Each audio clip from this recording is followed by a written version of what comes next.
कि आप फिक्र ना करें, हयात को कुछ पता नहीं चलेगा। हयात क्या, उसकी रूह को भी नहीं पता चलेगा। मैं भी सोचूं इतनी रात को ये क्या कर रही है। पक्का प्लान है उनका। ऐसा आइडिया तो मेरे दिमाग में भी नहीं आता। बहुत तेज है अम्मी आंटी, अब पीछे नहीं हटेंगी। क्या कह रही हो? यानी आप ये इरादा कर चुकी हैं कि मेरी शादी करवा कर ही छोड़ेंगी? वैसे मैं भी अब थक चुकी हूँ। कब तक अम्मी को इनकार करती रहूंगी? कब तक भागूंगी हकीकत से?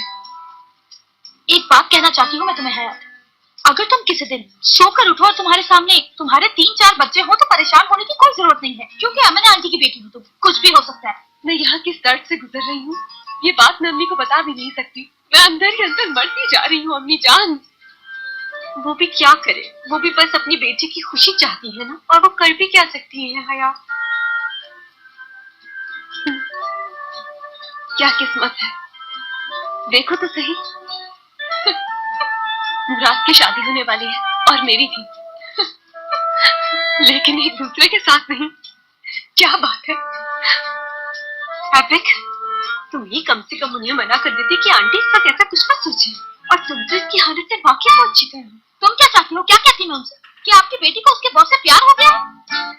अब ये किसी और को सोच भी नहीं सकती, उन्हीं के बच्चों की माँ बनेगी और आप इसकी शादी का ख्याल दिमाग से निकाल दें। एपिक बस करो, तुमसे कोई काम सीधा हो ही नहीं सकता, तुम्हारे सारे काम उल्टे हैं। तुम्हारे बहुत ठीक है। वैसे कमाल है ना, इतनी परेशानियां, ऐसे में सोचना नहीं चाहिए ज्यादा।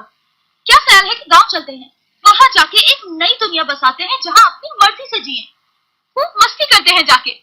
क्या करना इन परेशानियों को अपने सर पर लेकर? क्यों, क्या ख्याल है? क्या कहती हो हयात, भाग चले? बिल्कुल सही, सही कहा। मुश्किलें इतनी पड़ी मुझ पे कि सभी आसान हो गई। हाँ? मेरा बाबू छैल छबीला, मैं तो नाचूंगी नाचूंगी नाचूंगी, और असली अगर तुम्हारी दवाई ने काम नहीं किया तो मैं तुम्हें बीमार डालूंगी।